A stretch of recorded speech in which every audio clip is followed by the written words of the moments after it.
Bonjour à tous et bienvenue à Catch Club. On se retrouve pour les résultats de Raw du 8 décembre 2025 et hier soir on a Gunther qui a envoyé un message à John Cena. On a également Bron Breakker qui a envoyé un message à CM Punk et on a eu une nouvelle apparition de l'homme masqué. Donc on va passer aux résultats dans un instant, mais d'abord je rappelle que samedi soir on a Saturday Night's Main Event à 1h du matin heure française et du coup comme d'habitude on se retrouve samedi soir à partir de minuit et demi en direct sur ma chaîne Twitch Catch Club et je vous commenterai le show en direct. Je rappelle que c'est le dernier gros show de l'année de la WWE avec le dernier match de la carrière de John Cena et à côté de ça, demain, donc mercredi, vous aurez la vidéo pronostic pour Saturday Night's Main Event et dedans, vous aurez une figurine Mattel de John Cena à remporter. Allez, je compte sur vous pour liker la vidéo et vous abonner afin de nous envoyer de la force et c'est parti. On passe au résultat et donc hier soir, le show démarre avec le ring général. Gunther qui fait son entrée directement. Il nous rappelle qu'il a battu LA Knight lors de SmackDown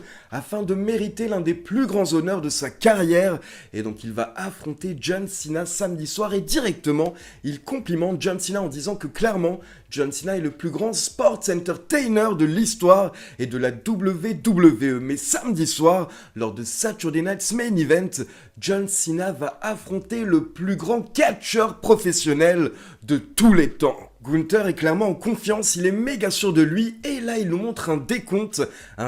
jusqu'au dernier match de John Cena. Et là justement Gunther nous explique que non seulement il va battre John Cena, mais il veut faire plus que ça, il veut le briser lors de Saturday Night's Main Event, il veut le pusher, il veut le bully, il veut l'intimider, il veut l'étrangler, mais surtout il veut faire quelque chose à John Cena que Cena n'a jamais fait. Et donc il nous annonce que samedi soir, il va faire abandonner John Cena et samedi soir lors de Saturday Night's Main Event, John Cena va give up. Donc très bonne promo de la part du ring général, c'était simple mais efficace et maintenant la grande question c'est est-ce qu'il va vraiment faire abandonner John Cena samedi soir ou est-ce que samedi soir on va avoir un Super Cena qui va battre Gunther? On en reparlera demain dans la vidéo pronostic. Ensuite, la WWE nous montre le champion NXT Obafemi qui était au premier rang hier soir et donc pour rappel, vu que Obafemi a battu Ricky Sane samedi dernier lors de NXT Deadline, et bien c'est lui, c'est Obafemi qui va affronter Cody Rhodes samedi soir lors de Saturday Night's Main Event. Donc clairement, c'est un énorme match. Et puis quelques minutes plus tard, on a une petite vidéo qui nous rappelle la grosse bagarre qu'on a eue à la fin de Raw la semaine dernière avec les différentes tag teams féminines. Et justement, on enchaîne avec Kairi Sane accompagnée par Asuka contre Io Sky accompagnée par Mami. Et là, au bout de quelques minutes, on a Io Sky qui est en train de dominer, donc elle se dirige vers les cordes pour porter son moonsault, mais d'un coup, Kairi Sane distrait l'arbitre et pendant ce temps, vous avez Asuka qui fait trébucher Io Sky, mais forcément, Mami a tout vu, donc Mami intervient, elle attaque Asuka, puis elle la jette contre les barrières de sécurité, et derrière, ça permet à Io Sky de reprendre l'avantage dans le ring, et donc au final, elle réussit à porter son over de moonsault pour la victoire.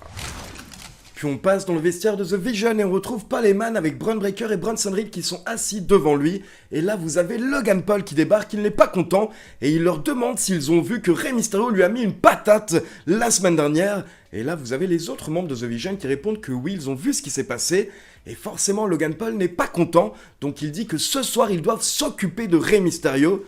Et là, vous avez Bron Breakker et Bronson Reed qui se lèvent tranquillement et au final, ils disent « Ok, si tu veux qu'on s'en occupe, si tu veux qu'on gère la situation, alors on va s'en occuper ce soir. » Et là, Logan Paul est un petit peu content, mais d'un coup, il demande à parler à Paul Heyman en tête-à-tête. Et donc, il répète à Paul Heyman qu'il faut s'occuper de la situation de Rey Mysterio ce soir. Et là, Paul Heyman répond « Oui, on va s'en occuper. » Et ce qui est cool, c'est que pour la première fois de ta carrière, tu as des renforts avec toi.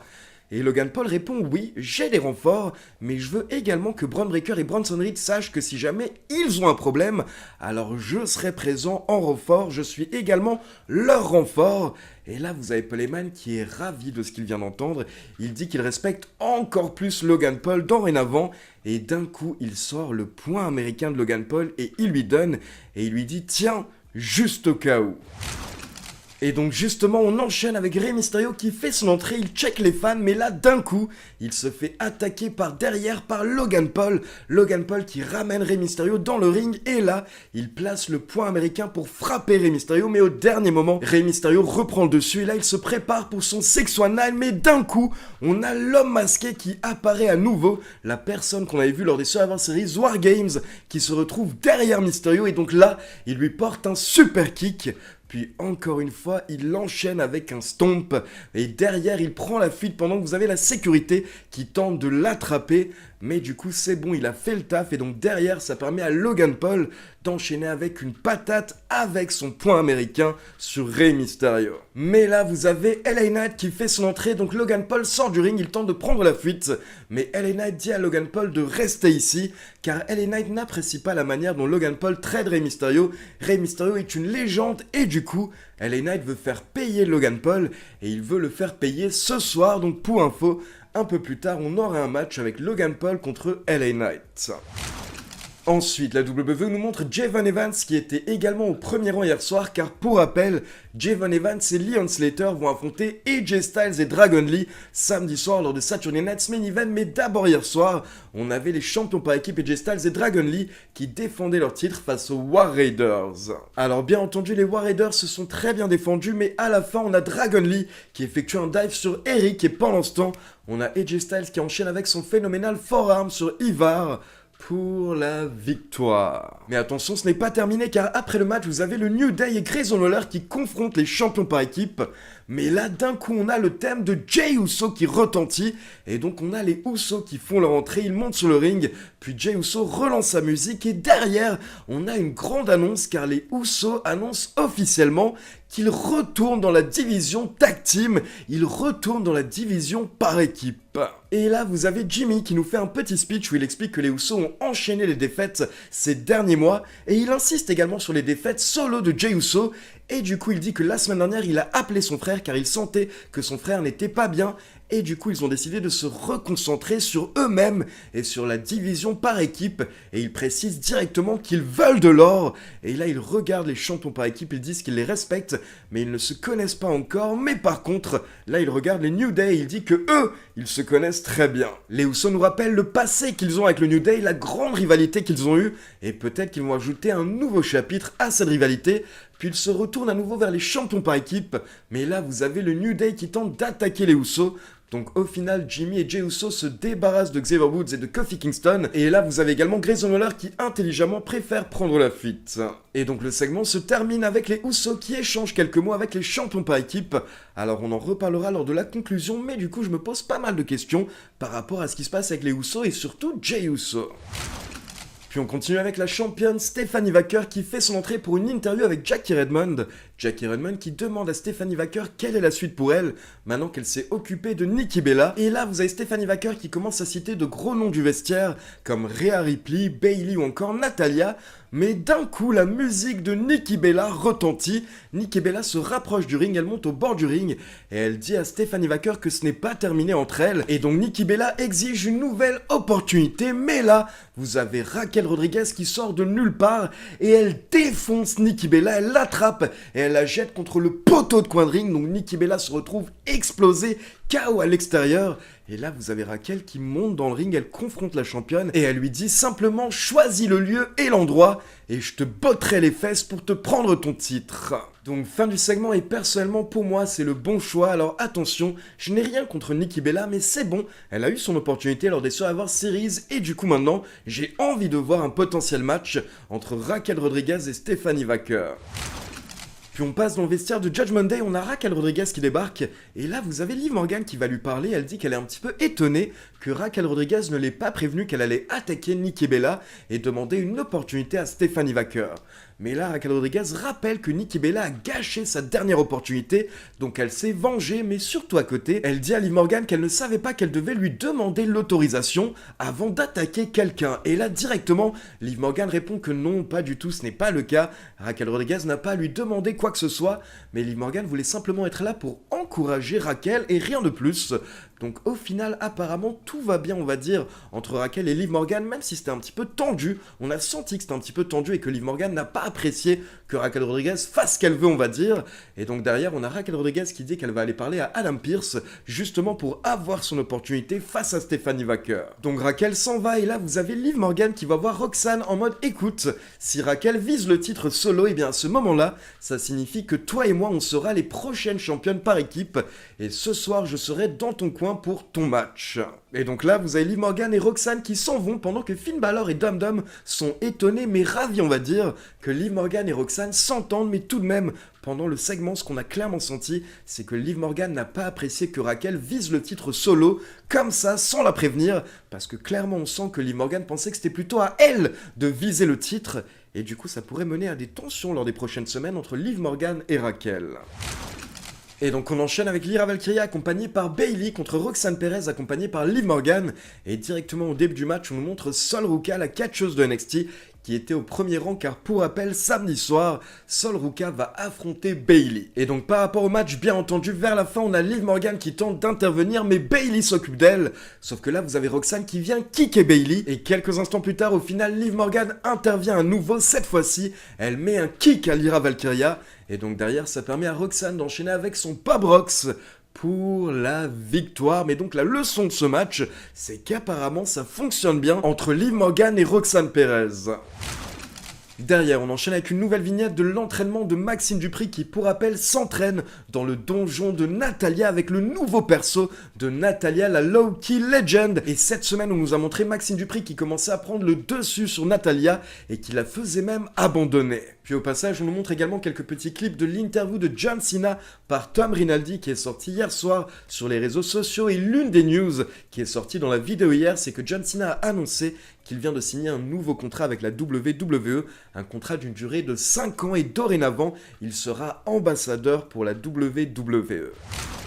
Et donc on passe au main event qui sera en 2 parties avec d'abord un match puis un speech. Donc le match, c'était bien entendu LA Knight contre Logan Paul, et là au bout de quelques minutes, LA Knight est en train de dominer, il se prépare pour une superplex, mais là il voit Bron Breakker et Bronson Reed qui font leur entrée et qui viennent au bord du ring. Et forcément, quelques minutes plus tard, Bron Breakker et Bronson Reed tentent d'intervenir, mais au final l'arbitre se rend compte de ce qui se passe, donc là il renvoie Bron Breakker et Bronson Reed au vestiaire, donc là vous avez les deux Bron qui s'embrouillent un petit peu avec l'arbitre, mais pendant ce temps, Logan Paul et LA Knight continuent de se battre à l'extérieur du ring, vers la table des commentateurs, mais là, on a une nouvelle intervention de l'homme masqué qui sort de nulle part et qui stompe LA Knight sur la table des commentateurs, puis il le ramène dans le ring. Et là, Logan Paul n'a plus qu'à terminer le travail avec son Frog Splash pour la victoire.